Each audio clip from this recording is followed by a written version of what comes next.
Hello everyone, welcome back. Today we will study about the introduction of congruence of triangle, that chapter number 7. So first of all we have to know that what is the meaning of congruent.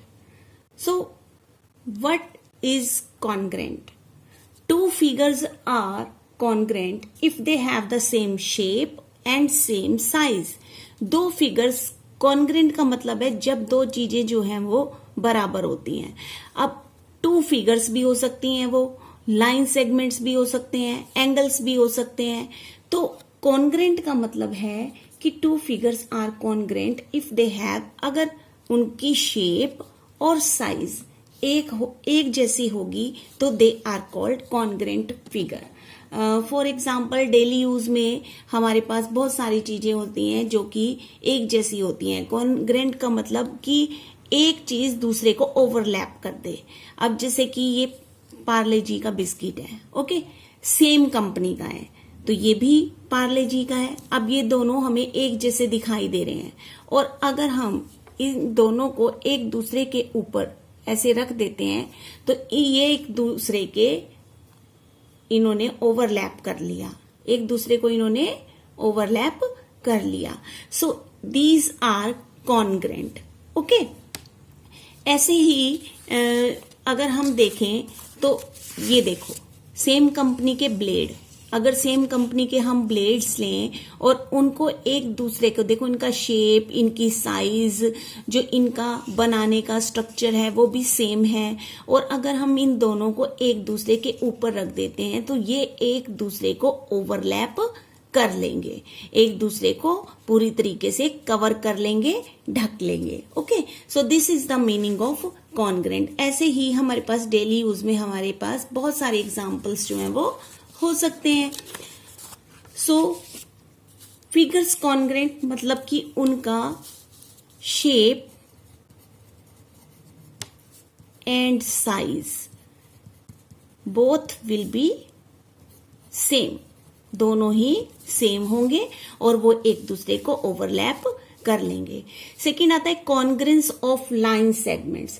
अब line segments, two line segments are said to be congruent if they have the same length, अगर वो same length की है. For example कि ये line है हमारे पास, ठीक है, और ये लाइन सेगमेंट है. लाइन सेगमेंट क्या होता है? पॉइंट से पॉइंट तक का. अब पॉइंट से पॉइंट तक की इसकी मेजरमेंट है 6 centimetre. Again if I will draw a line and here line segment is also 6 centimeter, तो they both have same length. So अगर उनकी same length है तो they are said to be congruent. तो इसका मतलब ये दोनों line segments जो हैं वो क्या हैं? congruent हैं. Now come to the congruence of angles. अब angle क्या होते हैं? एंगल होता है ये ऐसे ही बनाते हैं ना हम एंगल को. सो एंगल नेम दे देते हैं इसको ABC. अब ये है हमारा एंगल, और एंगल में हम इसमें तो हमने लेंथ देखी थी कि लेंथ कितनी है लाइन सेगमेंट में, और एंगल में हम एंगल की मेजरमेंट देखते हैं, एंगल का मेजर देखते हैं कि कितने डिग्री का एंगल है. एंगल में काउंट होता है डिग्री. ओके, सो अगर यहां पे I will draw another angle PQR and this is also 40 degree. So I will say that the both angles are congruent because their measure is equal 40 degree. ठीक है, angle में हमेशा हमें डिग्री देखनी होती है, हमें लाइनों से कोई मतलब नहीं होता, हमें एंगल की मेजरमेंट देखनी होती है कि कितने डिग्री का जो है वो एंगल है. अगर दोनों एंगल 40 डिग्री के हैं तो they both are congruent. Okay, now come to the congruent of triangles. अब कॉन्ग्रेंट ऑफ ट्राइंगल्स क्या होते हैं? ट्राइंगल क्या होते हैं? ट्राइंगल में देखो कितने 3 तो साइड्स होती हैं, है ना, और 3 ही जो है वो एंगल्स होते हैं. 3 साइड्स और 3 एंगल्स होते हैं. दैट मीन्स ट्राइंगल में 6 एलिमेंट्स होते हैं. 6 एलिमेंट्स मीन्स में क्या होते हैं, 3 तो होती हैं हमारे पास साइड्स और 3 होती हैं एंगल्स, है ना। तो 2 ट्राइंगल्स आर कॉन्ग्रेंट, ये दोनों ट्राइंगल कॉन्ग्रेंट होंगे if they are copies of each other, अगर वो एक दूसरे की कॉपी हो। दैट एंड जब हम मतलब कि जब हम इन दोनों को एक दूसरे के ऊपर रखें तो जो सेम साइड है वो सेम साइड के ऊपर आनी चाहिए। जैसे कि अब यहाँ पे इस साइड पे ये 1 मार्क है और इस ट्राइंगल के डी ई पार्ट पर 1 है, तो दैट मीन्स ये वाली साइड इस पर कंप्लीटली इसे कवर करनी चाहिए। इस पे 2 लाइंस हैं, यहाँ पे 2 लाइंस हैं, तो ये वाली लाइन इसको कवर करनी चाहिए। और 3 लाइंस हैं तो इट मीन्स ये वाली लाइन इस लाइन की कॉन्ग्रेंट है, तो ये वाली लाइन इस लाइन पे पूरी पूरी आनी चाहिए। तो दैट मीन्स अगर हम इस ट्राइंगल को इस ट्राइंगल पर रखें तो वो दोनों एक दूसरे को कवर कर लें exactly. Okay, and if I से कॉन्ग्रेंट का मतलब क्या होता है, कॉन्ग्रेंट लिखेंगे कैसे। अब देखो ये ट्राइंगल है, ये ट्राइंगल ए बी सी और ये कॉन्ग्रेंट का साइन होता है। कॉन्ग्रेंट हम कैसे लिखते हैं, ऐसे लिखते हैं, ये कॉन्ग्रेंट का साइन होता है, ठीक है। तो triangle A B C is congruent to triangle D E F. अब हमने ये लिख दिया, अब हमने ये लिख तो दिया कि ट्राइंगल ए बी सी और ट्राइंगल डी ई एफ ये दोनों जो हैं वो कॉन्ग्रेंट हैं। लेकिन कॉन्ग्रेंट हैं क्यों, क्योंकि दे आर, अगर इनके करस्पॉन्डिंग पार्ट्स एक दूसरे के इक्वल हैं देन दे आर कॉन्ग्रेंट। तो वो चेक कैसे करेंगे। अब हमने यहाँ पे कहा कि हमारे पास ट्राइंगल में 6 एलिमेंट्स होते हैं, 3 तो होती हैं साइड्स और 3 होते हैं एंगल्स। सो अब यहां से देखो करस्पॉन्डिंग एंगल्स कौन से होते हैं जो हमें देखने हैं। करस्पॉन्डिंग एंगल्स हमारे पास कौन कौन से हैं, देखो ये एंगल, ये ए है, यानी कि एंगल ए जो है वो किसके इक्वल होना चाहिए, डी के इक्वल होना चाहिए। एंगल बी जो है एंगल ई के इक्वल होना चाहिए और एंगल सी जो है वो एंगल एफ के इक्वल होना चाहिए। ओके, सो एंगल ए होना चाहिए हमारा, एंगल ए करस्पॉन्ड किसको करता है, एंगल डी को, यानी एंगल ए और एंगल डी इक्वल होने चाहिए। अगर हम इन्हें दोनों को कॉन्ग्रेंट बता रहे हैं तो एंगल बी किसका कॉरेस्पॉन्ड होना चाहिए, वो एंगल ई का कॉरेस्पॉन्ड होना चाहिए। और एंगल सी ये किसका कॉरेस्पॉन्ड होना चाहिए, एंगल एफ का, है ना। तो ये एंगल्स हो गए। अब हमारे पास आती हैं कॉरेस्पॉन्डिंग साइड्स। अब कॉरेस्पॉन्डिंग साइड्स कौन सी इक्वल होनी चाहिए। अब हम साइड्स कैसे देखेंगे, हमने ये तो लिख दिया कि triangle ABC is congruent to triangle DEF, angles हमने देख लिए। अब हमें साइड्स देखनी है, तो साइड्स कैसे देखेंगे, देखो ए बी जो साइड है वो डी ई की इक्वल, यहीं से पता चल जाता है हमारा ट्राइंगल कॉन्ग्रेंट है या नहीं है। लेकिन अगर आप ध्यान से समझेंगे, A B is congruent to D E, तो A B is congruent to या इज कॉरेस्पॉन्ड टू डीई, है ना। ए बी साइड डीई की इक्वल होनी चाहिए और बी सी ई एफ की इक्वल होनी चाहिए। B C correspond to E F और ए सी कॉरेस्पॉन्ड होनी चाहिए डी एफ की। That means A B equal होनी चाहिए डी की। अब हमने यहां पे लिखा, देखो ट्राइंगल्स में चेक करते हैं इसको, ए बी डी ई के इक्वल होनी चाहिए। अब ये देखो ये ए बी लाइन है, इस पे 1 मार्क है ना, ये डी ई की इक्वल है, तो इसका मतलब ये सही है। अब बी सी ई एफ के इक्वल होनी चाहिए, ये बी सी है और ये ई एफ है, दोनों ही 3 मार्क्स हैं इसके इनके ऊपर, तो ये भी क्लियर है कि बी सी ई एफ के इक्वल है। अब ए सी और डी ई इक्वल होनी चाहिए। अब ए सी और डी एफ ए सी और डी एफ इक्वल होनी चाहिए, ए सी और डी एफ, तो ये इक्वल है। तो इस तरीके से हम कॉन्ग्रेंट ऑफ ट्राइंगल्स में दो ट्राइंगल्स को कॉन्ग्रेंट बता सकते हैं। Two triangles are congruent if their corresponding angles and corresponding sides are equal to each other. Okay, अब नेक्स्ट टॉपिक हमारा आता है कि अब हमें समझ आ गया कि कॉन्ग्रेंट होता क्या है। अब हमारे पास क्राइटेरिया होते हैं कि जब हमें फिगर्स दी होती हैं तो उसमें लिखा होता है, गिवन दिया होता है कुछ, तो उसको देख के हम उन क्राइटेरिया के अकॉर्डिंग दो ट्राइंगल्स को कॉन्ग्रेंट है या नहीं वो बता सकते हैं। तो सबसे पहला क्राइटेरिया है S S S. S S S means side side side, mean to say that if two triangles and we have given three sides of this triangle and three sides of this triangle and the measurement of these sides, ठीक है, तो length भी हमें दी हुई है। अब हमें बताना है कि ये ट्राइंगल्स जो हैं वो कॉन्ग्रेंट हैं या नहीं है। तो अब अगर हम लिखते हैं कि पहला नाम तो हम जैसे मर्जी लिख सकते हैं। ओके, जैसे मान लो कि हमने पहला, तो आप बिना सोचे ही लिख सकते हो कि triangle A B C is congruent. अब हमने जो दूसरे ट्राइंगल का नेम लिखना है ना, वो बिल्कुल सोच समझ के लिखना है कि ए बी सी पर, ए बी सी के साथ इस ट्राइंगल का नेम हम कैसे लिख सकते हैं कि वो कॉन्ग्रेंट हो जाएं।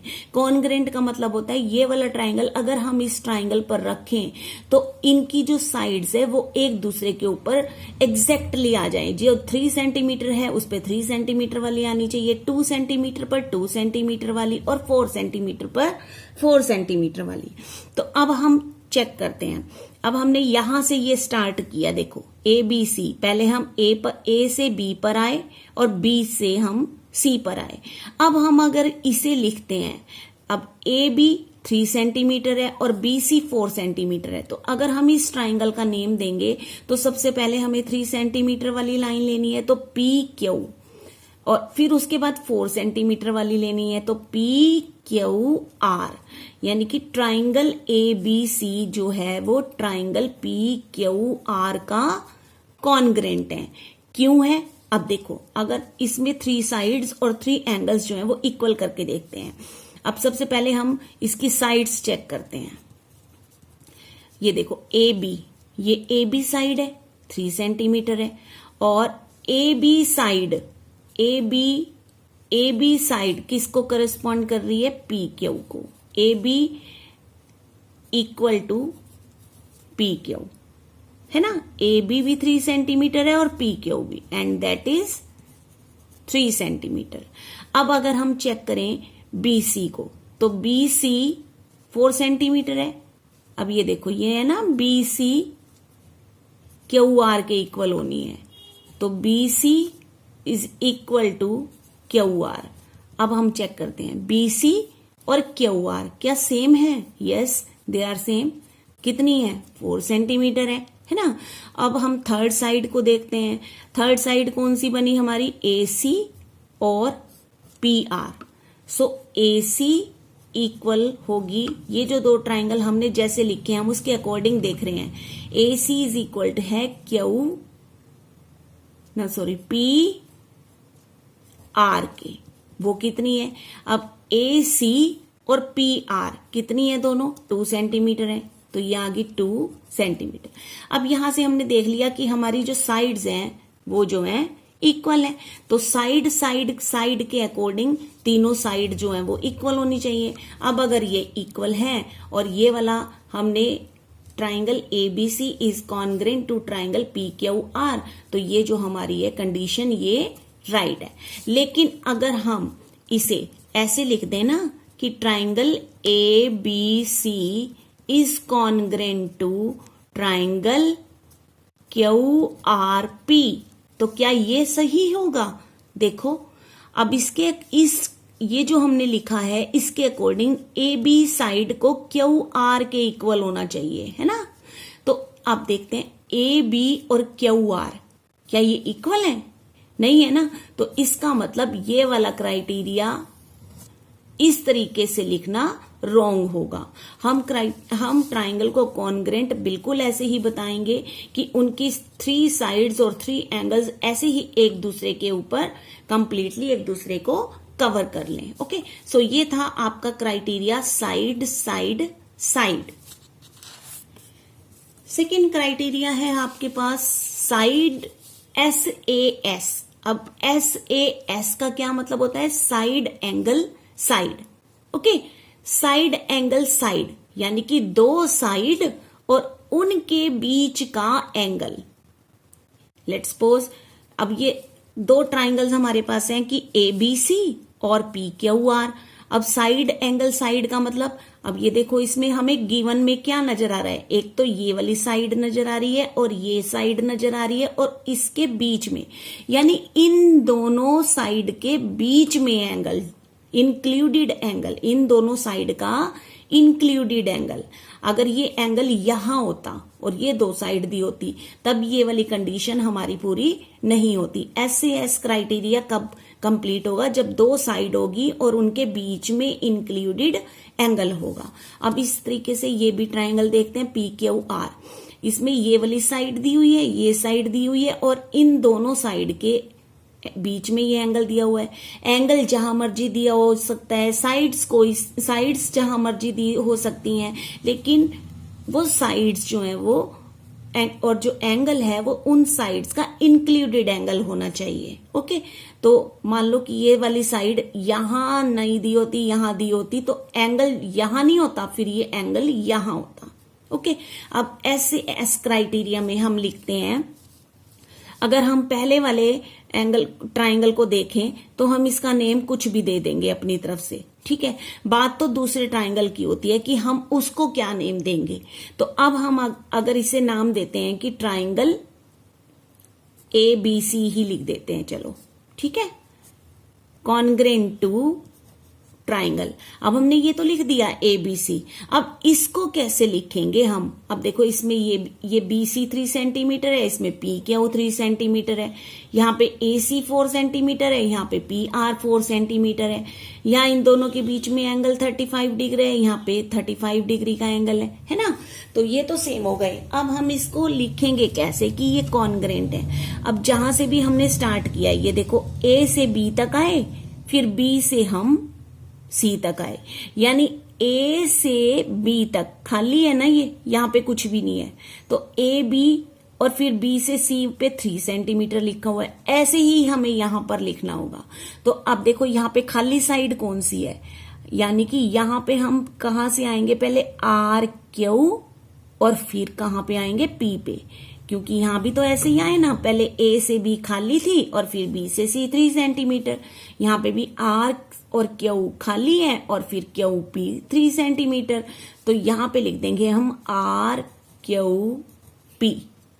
अब अगर हम इन ट्राइंगल्स की कॉन्ग्रेंसी चेक करें तो ये देखो, अब यहाँ पे ये देखो BC साइड, यहाँ पे BC साइड दी हुई है हमें। चलो BC साइड कौन सी है? ये है ना BC साइड। BC किसके इक्वल होनी चाहिए? PQ के। अब देखते हैं BC, ये लास्ट के 2 है ना, तो ये QP, तो ये हो गई इक्वल। QP लिख दें या PQ, एक ही बात है। ओके, तो BC हो गई इक्वल QP के, बिल्कुल ठीक है। ये 3 सेंटीमीटर है तो ये भी 3 सेंटीमीटर है। उसके बाद AC चेक करते हैं, यानी कि AC किसके इक्वल होनी चाहिए? RP के इक्वल होनी चाहिए। तो AC 4 सेंटीमीटर है और RP ये भी 4 सेंटीमीटर है, तो इसका मतलब ये वाला क्राइटेरिया, ये वाली हमारी कंडीशन भी सही है। उसके बाद एंगल आता है कि एंगल C। अब एंगल C ये है ना, एंगल C, ये एंगल C, एंगल C जो है वो किसके इक्वल होना चाहिए? एंगल P के। एंगल C एंगल P का इक्वल होना चाहिए। तो ये देखो एंगल C 35 डिग्री, इधर से एंगल P 35 डिग्री, तो क्राइटेरिया जो है वो हमारा पूरा हो गया। तो इसका मतलब साइड एंगल साइड से ये दोनों ट्राइंगल जो है वो कॉन्ग्रेंट हैं। ओके, बट अगर हम इसको ऐसे लिख देना कि triangle ABC is congruent to triangle PQR। तो क्या ये सही होगा? चेक करके देखते हैं। अब BC, सबसे पहले यहां पे हमें गिवन है BC देखें, अगर इसकी चेक करें, ये BC है। BC किसके इक्वल होनी चाहिए? QR के इक्वल होनी चाहिए। तो ये क्या QR के इक्वल है?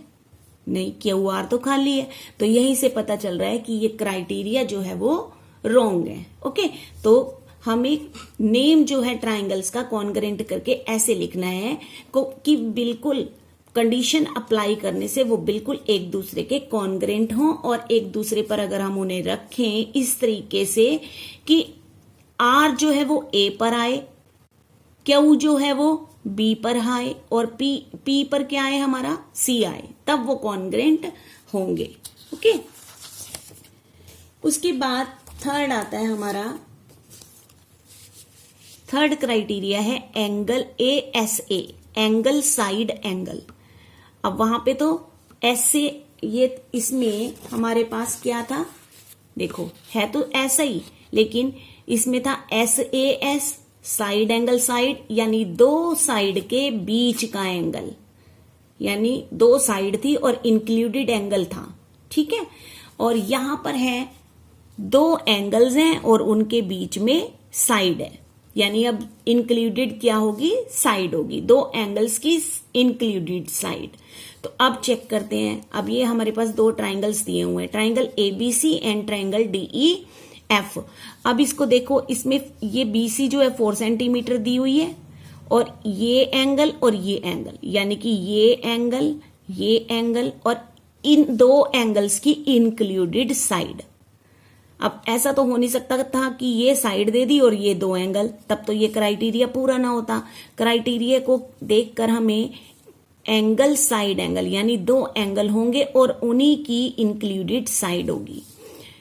अब इसमें देखते हैं कि ये वाली साइड दी हुई है और ये दो एंगल दिए हुए हैं। एंगल तो जहां मर्जी दिए हो सकते हैं, लेकिन हमारी कंडीशन क्लियर होनी चाहिए। ठीक है, तो एंगल साइड एंगल, यहां पे भी दो एंगल और इनकी इंक्लूडेड साइड। अब इसको कॉन्ग्रेंट बताना है तो कैसे बताएंगे? अगर हम यहां पर लिखते हैं ट्राइंगल ABC, पहला नाम तो हम कहीं से भी लिख सकते हैं, कैसे भी लिख सकते हैं, बस नाम की दिक्कत आती है लिखने में जब हम दूसरा लिखते हैं, और ये कॉन्ग्रेंट का साइन होता है।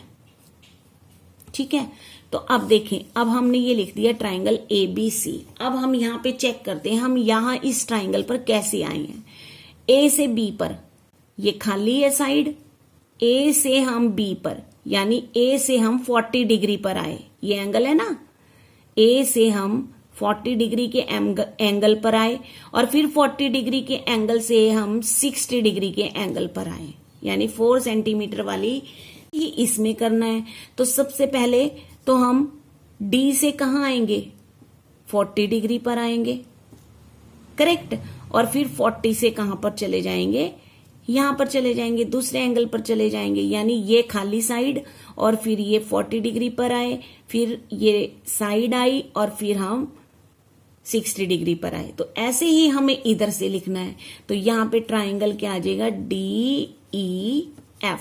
अगर हम इसे चेक करें तो यहां पे देखो, हमारा एंगल 40 डिग्री दिया हुआ है B, यानी कि एंगल B। अब एंगल B किसके इक्वल है? एंगल E के इक्वल है। देखो, ये एंगल E और ये एंगल B दोनों 40 डिग्री के हैं, करेक्ट। अब एंगल C 60 डिग्री का है, और एंगल F, यानी एंगल C और एंगल F, ये दोनों भी इक्वल हैं, दोनों ही 60 डिग्री के हैं। और BC, अब हमें साइड देखनी है, BC साइड कौन सी है? ये BC साइड है, ये EF की इक्वल है, ये भी ठीक है। BC, ये लास्ट के 2 हो गए, ये भी लास्ट के 2 हो गए, EF। तो इसका मतलब हमने जो ये नेम लिखा है ये बिल्कुल करेक्ट है।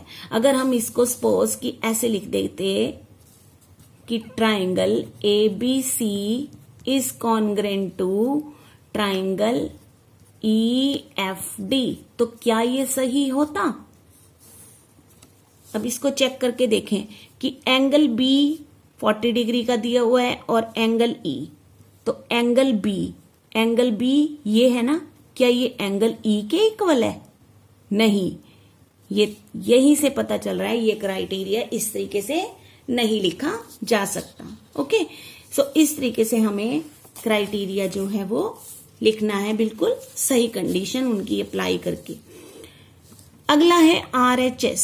RHS means right hypotenuse side.